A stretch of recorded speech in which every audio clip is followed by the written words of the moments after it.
Olá pessoal, vamos falar aqui sobre o nosso primeiro assunto de biofísica. Lembrando que na primeira aula tivemos a apresentação da disciplina, falamos da ementa, do conteúdo programático, e hoje vamos entrar nesse conteúdo propriamente dito. Vamos falar aqui um pouquinho de átomo e esse processo de ionização. Então, como é que a gente vai estudar o átomo? A gente sabe que esse átomo ele é muito pequeno. A gente vai encontrar nas literaturas falando que o átomo é a menor parte da matéria. Então, a constituição de todas as matérias ela é feita por esses átomos, pela junção desses átomos. Então, todas as substâncias são formadas de pequenas partículas chamadas de átomos. Então, uma quantidade grande de átomos, uns do lado dos outros, vão formar essa matéria, essa substância. Para se ter uma ideia, eles são tão pequenos que em uma cabeça de alfinete pode conter 60 milhões de átomos. Então, imagine vocês uma ponta de um alfinete.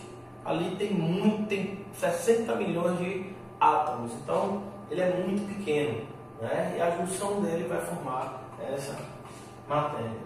Então, esse átomo ele é dividido em duas partes, onde a gente encontra aqui o núcleo, e ao redor desse núcleo a gente vai observar a eletrosfera. Onde no núcleo a gente vai encontrar os prótons e nêutrons, e na eletrosfera nós vamos encontrar os elétrons. Nós sabemos que os prótons são cargas positivas, os elétrons cargas negativas, enquanto que os nêutrons ele não tem uma carga, ele não é nem positivo nem é negativo, então ele não tem carga. Aqui as partículas que formam o átomo, a gente vai encontrar aqui no núcleo os prótons, os nêutrons e a eletrosfera de acordo com cada átomo. A gente vai ver um pouquinho mais na frente que os átomos ele têm eletrosferas diferentes. Tem átomos que têm mais camadas de eletrosfera, tem átomos que têm menos camadas de eletrosfera. Então, o que é que já sabemos? Que os prótons são partículas fixas do núcleo que possuem cargas elétricas positivas. Então, sempre que eu tiver um próton, ele sempre vai ser positivo.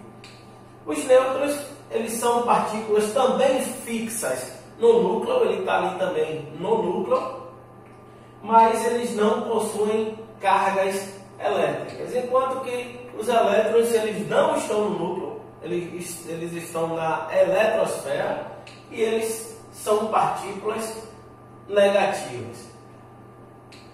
É importante a gente saber que normalmente o número de prótons vai ser igual ao número de elétrons. Então esse átomo vai estar em equilíbrio. Se eu tenho um número de prótons igual ao número de elétrons, eu vou ter um átomo em equilíbrio.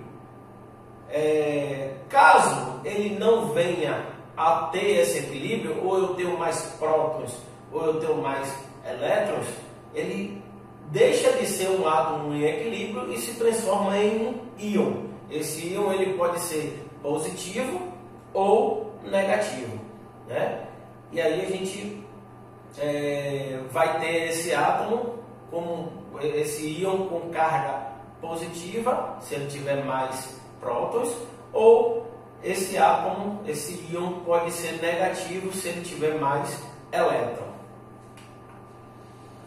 Aqui só para mostrar para vocês a eletrosfera. onde eu tenho aqui no meio o núcleo e os nomes das camadas. A primeira camada eu vou chamar de camada K, a segunda camada L, terceira camada M, quarta camada N, quinta camada O, sexta camada P e sétima e última camada, camada Q. Todos os átomos vão ter 7 camadas? Não. Tem átomos que só tem um elétron, só vai ter uma camada. Então quanto mais camadas ele tiver, maior vai ser a quantidade de elétrons que existe nesse átomo. Cada camada ele tem uma quantidade específica de elétrons. Na camada K, por exemplo, ele pode ter no máximo 2 elétrons. Na camada L, ele pode ter no máximo 8 elétrons. Na camada M, o máximo que a camada M consegue ter de elétrons é 18 elétrons. Na camada N, eu tenho no máximo 32 elétrons. Na camada O, eu tenho também no máximo 32 elétrons. Na camada P, eu tenho no máximo 18 elétrons. E por fim, na sétima e última camada, que é a camada Q, eu tenho no máximo 2 elétrons. Então esses são os números de elétrons que cabem numa eletrosfera, em cada camada, no máximo, Então,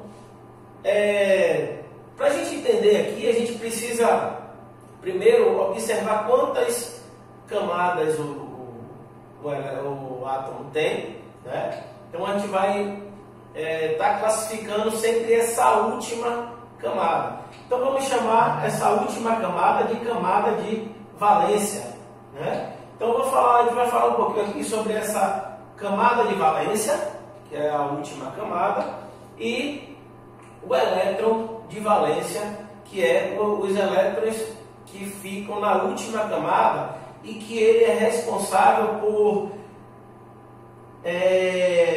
pelo processo de ionização. A gente vai entender um pouquinho isso mais lá na frente. Então a camada de valência é a camada mais externa que um átomo pode ter, na qual a ionização do átomo é mais frequente. O que é ionização? Quando o átomo está equilibrado, ele tem um número de elétrons igual ao número de prótons. A partir do momento que ele perde ou ganha um elétron, aí eu já deixo de ter um átomo equilibrado para ter um átomo ionizado. Então ele sofreu esse processo de ionização. Ou seja, se na última camada era para eu ter lá na camada Q, na sétima camada, era para eu ter 2 elétrons e eu só tenho um, isso significa dizer que ele perdeu um elétron. Então ele tem mais prótons. Se ele tem mais prótons, ele se tornou uma partícula positiva. Num elemento qualquer, ele tem na última camada um elétron e nesse íon ele se transformou, ele ganhou mais um elétron, ficou com 2 na última camada, essa última camada de valência. O que é que vai acontecer? Eu vou ter mais elétrons do que prótons, e aí eu vou ter um íon negativo, porque elétrons têm a sua carga elétrica negativa. Enquanto que o elétron de valência são os elétrons localizados na camada de valência, que é essa última camada, e são os mais sujeitos aos processos de ionização. Esses elétrons, esses elétrons que estão na última camada, são eles que são responsáveis por fazer esse processo de ionização, de sair da camada ou chegar na camada, fazendo com que ele se torne um íon, seja ele positivo, se ele perder um elétron, ou negativo se ele ganhar um elétron.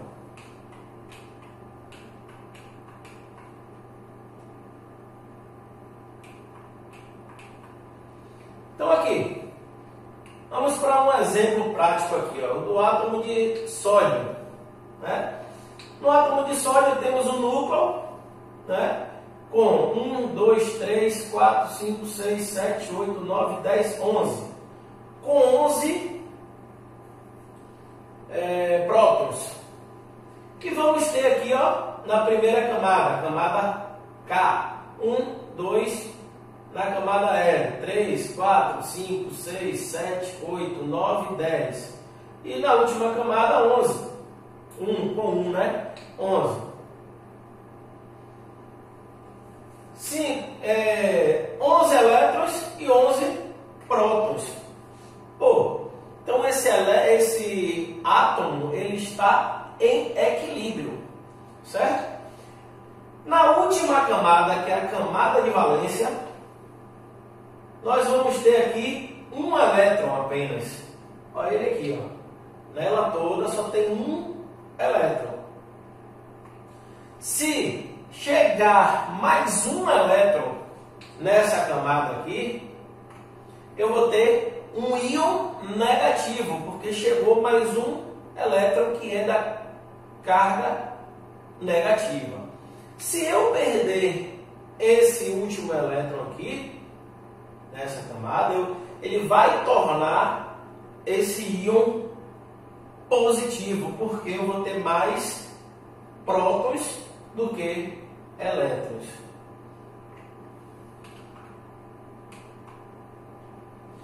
Então, a gente falou muito desse equilíbrio atômico, né? O que vamos encontrar com essa... por que é necessário a gente entender esse equilíbrio atômico? Ó, primeiramente que os átomos, eles são sempre equilibrados, né? Onde os prótons já sabemos que são positivos, os elétrons negativos e os nêutrons não possuem carga. Para manter esse equilíbrio, basta que um átomo tenha sempre a mesma quantidade de prótons e elétrons. Se eu tiver no núcleo lá de um átomo 10 prótons, na eletrosfera eu tenho que ter 10 elétrons.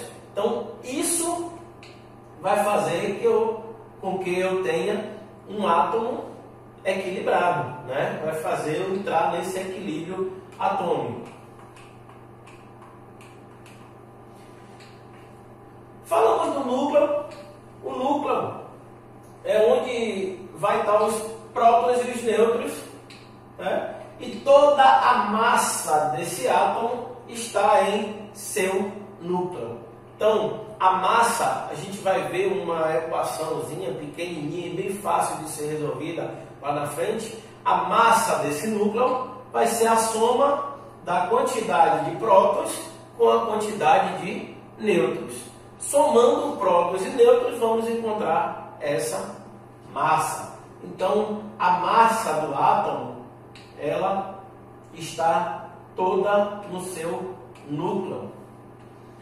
Então aqui, vamos ver, na tabela periódica a gente vê o número atômico, né, das substâncias. Então a gente vai entender um pouquinho isso aí agora, né? O número atômico tem esse símbolo, né, Z, nada mais é que a quantidade de prótons existentes no núcleo de um átomo. Se eu tiver uma substância que tenha o número de prótons 20, o seu número atômico vai ser 20.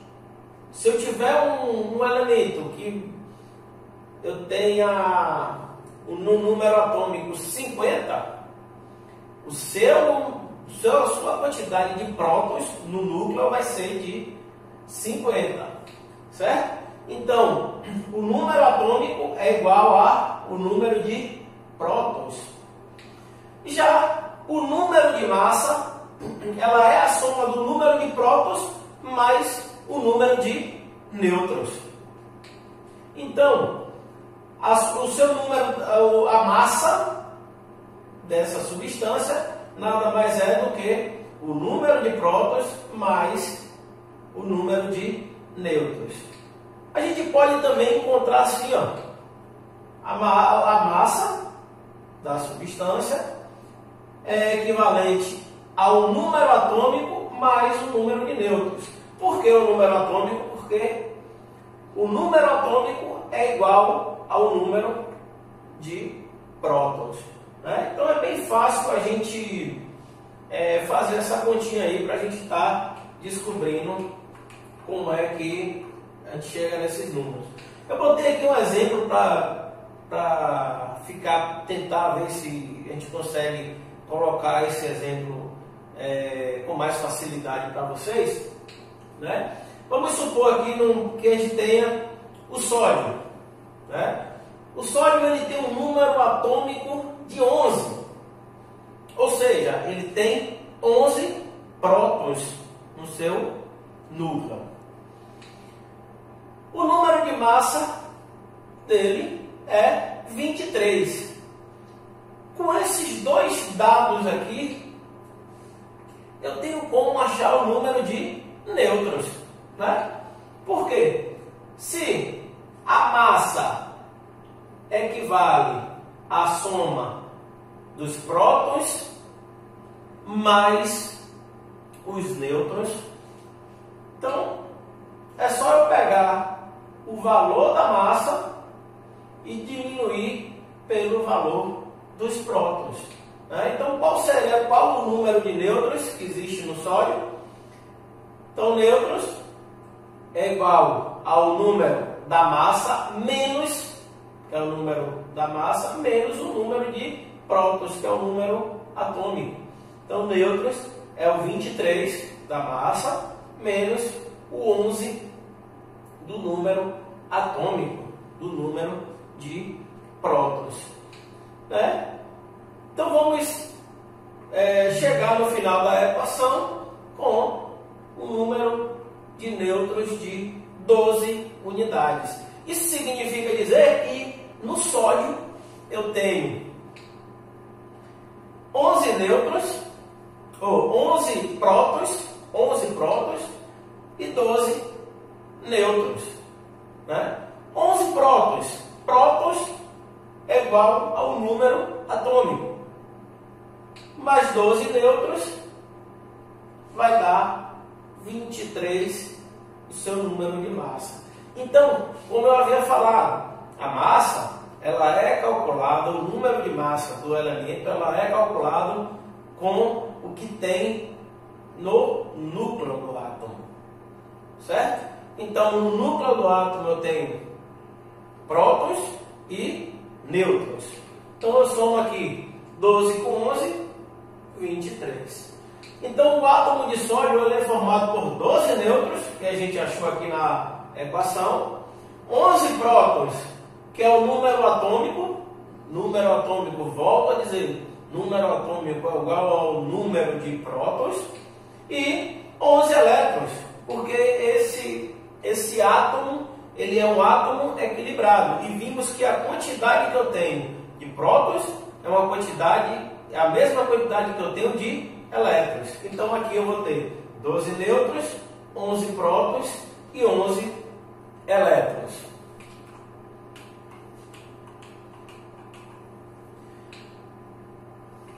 Vou ter aqui alguns elementos que a gente conhece, né? Com seu número atômico. Só lembrando, número atômico é correspondente ao número de prótons. Então, no hidrogênio, eu tenho aqui o símbolo H. Eu vou ter um número atômico 1. Isso significa dizer que no hidrogênio eu tenho um próton. No oxigênio, eu vou ter 8 de número atômico. Eu vou ter 8 prótons. No cálcio, eu vou ter 20 prótons. Então, o número atômico vai ser 20. No cobre, eu vou ter 29 prótons. Na prata, eu vou ter 47 prótons no seu núcleo. Na platina, eu encontro 78 prótons no seu núcleo. E no mercúrio, eu vou encontrar 80 prótons no seu núcleo. Vou para mais um exemplo aqui. Se eu quiser saber também o número de elétrons, é simples. Se o átomo tiver em equilíbrio, vimos que o número de prótons é igual ao número de elétrons. Então aqui no hidrogênio eu vou ter 1 elétron, no oxigênio eu vou ter 8 elétrons, no cálcio eu vou ter 20 elétrons, no cobre eu vou ter 29 elétrons, na prata 47 elétrons e assim sucessivamente. Toda vez que não temos um átomo equilibrado, que esse átomo ele não tem um número de prótons igual ao número de elétrons, nós vamos ter uma substância chamada de íon. Esse íon ele pode ser positivo ou negativo. Então, o íon é uma espécie química cujo número de prótons é diferente do número de elétrons. Então, ele pode ser chamado de cátion ou de ânions. O cátion é toda vez que ele perde um elétron, Então, o cátion é formado pela retirada de um ou mais elétrons da eletrosfera de um átomo. Ou seja, se ele perdeu elétron, ele perdeu carga negativa. Consequentemente, ele vai ter mais carga positiva, fazendo com que esse íon fique carregado positivamente. Então, quando a gente tem um cátion, a gente vai ter um íon positivo. Os ânions são formados quando adicionamos um ou mais elétrons à eletrosfera desse átomo. Então, se eu tenho mais elétrons, chegou 1, 2, 3 elétrons nessa eletrosfera, aí acontece um processo de ionização. Porém, essa substância, esse íon, ele vai ser chamado de ânion, porque ele chegou mais carga negativa. Chegando mais carga negativa, ele vai ter mais elétron, que é a carga negativa, do que prótons. Então ele vai ser um íon negativo, com a carga negativa.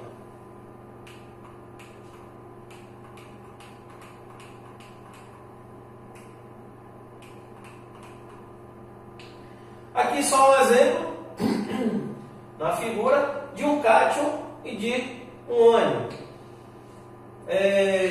Se eu tivesse um átomo equilibrado, no núcleo aqui eu tenho 4 prótons, eu iria ter 4 elétrons na sua eletrosfera. Nesse exemplo aqui, eu tenho 4 prótons e eu tenho 3 elétrons. Ou seja, eu tenho mais carga positiva do que carga negativa. Então eu vou ter um cátion, um íon positivo. Na segunda figura aqui, a gente encontra 4 prótons e 5 elétrons. Eu tenho mais elétrons do que prótons. Então eu tenho mais carga negativa do que carga positiva, formando assim uma substância, um íon negativo, um ânion. Aqui o mesmo exemplo, encontramos aqui 5 prótons e 3 elétrons, um cátion. Nessa figura de cá, nós encontramos 3 prótons no núcleo e 5 elétrons na sua eletrosfera. Temos um ânion. Então, como é que eu vou encontrar a nomenclatura dessa substância? Olha lá, ó, o oxigênio. Né? Quando ele tem um valor aqui e um negativo, aí eu vou chamar ele de ânion óxido, né? Porque ele perdeu 2 elétrons, então ele ganhou 2 elétrons, então ele se tornou negativo. Aqui, ó, do cloro, né? A gente encontra aqui um menos. Isso significa dizer que ele ganhou um elétron. Então a gente vai chamar ele de ânion cloreto. Aqui, o potássio. O potássio, a gente está vendo um e o mais. Ou seja, ele se tornou positivo. Para ele se tornar positivo, ele perdeu um elétron. Então ele perdeu esse um elétron, então eu vou chamar ele de cátion potássio. Né? O alumínio, ele perdeu 3 elétrons, então ele se tornou positivo, ele perdeu carga negativa, então ele se tornou positivo. Então eu vou chamar de cátion alumínio. E o sódio, ele perdeu um elétron, eu vou chamar ele de cátion sódio. Se eu juntar um positivo, né, que é o cátion sódio, com um negativo, que é o ânion cloreto, eu vou ter o cloreto de sódio, né, que é o salo que nós temos aí. Né? Vou juntar um ânion com um cátion e a gente vai ter uma substância que utilizamos muito no nosso dia a dia. Então, a gente tem algumas relações importantes, interessantes aí entre esses átomos. Né? Nós temos aqui os isótopos, os isóbaros e os isótonos. Os isótopos são átomos com o mesmo número de prótons no núcleo, porém um número de massa diferente. Então, os isótopos, ele tem o mesmo número de prótons, mas a sua massa, o seu núcleo, ele é diferente, porque ele tem números de nêutrons diferentes, né? Aqui um exemplo do oxigênio aqui, ó. O número de prótons do oxigênio é 8. Então eu vou ter 8 aqui e 8K. Certo? Enquanto que o número de nêutrons é maior no segundo do que no primeiro, e é maior no terceiro ainda do que no primeiro e no segundo.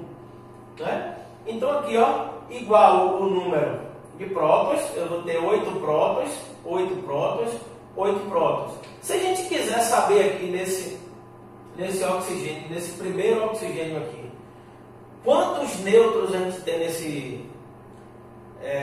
nesse núcleo, é possível?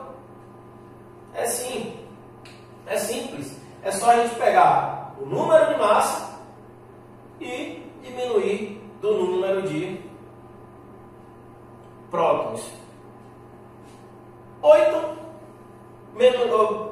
16 menos 8, eu vou ter um valor de 8. Isso significa dizer que esse 16 aqui corresponde a 8 prótons e 8 nêutrons. Já nesse segundo oxigênio aqui, continuo tendo 8 prótons, por isso que ele é um isótopo. Aqui eu já vou ter 9 nêutrons. Por quê? 9 com 8, 17.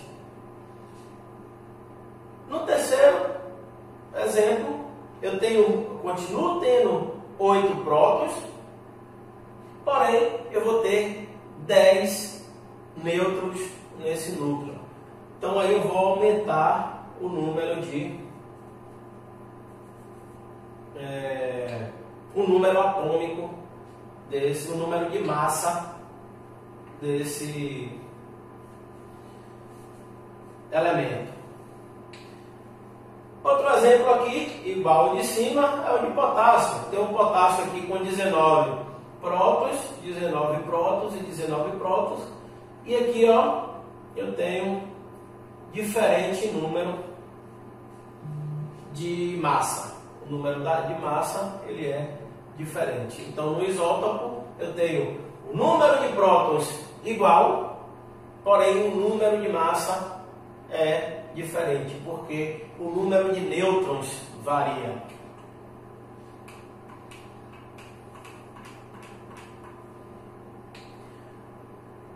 Nos isóbaros, né, os átomos isóbaros são átomos com o mesmo número de massa, porém eles são diferentes, elementos diferentes. Aqui, ó, por exemplo, o argônio eu tenho 18 prótons, né? E no cálcio eu tenho 20 prótons. Pô, 18 é diferente de 20, né? No cálcio eu tenho 20 prótons, no argônio eu tenho 18 prótons.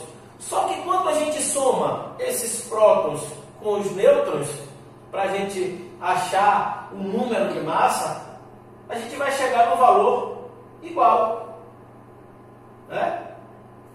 Por exemplo, aqui no argônio, eu vou ter 18 prótons e 22 nêutrons, enquanto que no cálcio eu vou ter 20 prótons e 20 nêutrons.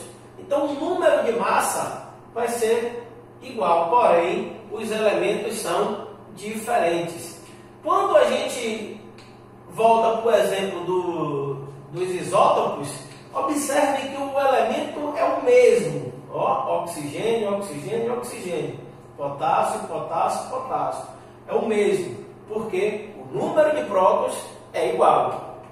Quando a gente vai para os isóbaros, o elemento é diferente. O que é igual é o número de massa. Os isótopos, eles são átomos com o mesmo número de nêutrons, né? Porém, ele não é igual nem no número de prótons, nem no número de massa. Ele só tem o número de nêutrons igual. Como é que a gente vai saber o número de nêutrons? Naquela equação que a gente fez nos slides anteriores, certo? Aqui, ó, número de massa 11, número de prótons 5. 11 menos 5, eu tenho 6 nêutrons. O carbono, número de prótons 6, número de massa 12. 12 menos 6, eu tenho 6 nêutrons nesse núcleo. Então, os isótopos, ele tem o mesmo número de nêutrons. Entendido? Então, vamos só recapitular aqui. Os isótopos, ele vai ter o mesmo número de prótons. Mesmo número de prótons. Ele vai ter um número de massa diferente. Os isóbaros, ele tem o mesmo número de massa. A soma de prótons e nêutrons vai dar igual, certo? Há um elemento diferente. E os isóbaros, ele tem o mesmo número de nêutrons. São elementos diferentes. Quando a gente faz essa soma, né? Quando a gente entra naquela equação, a gente encontra o mesmo número de nêutrons. A gente vai classificá-lo como átomos isótomos. Então, pessoal, aqui eu deixei uma uma reflexão, né, para vocês. Muito obrigado e até a próxima aula.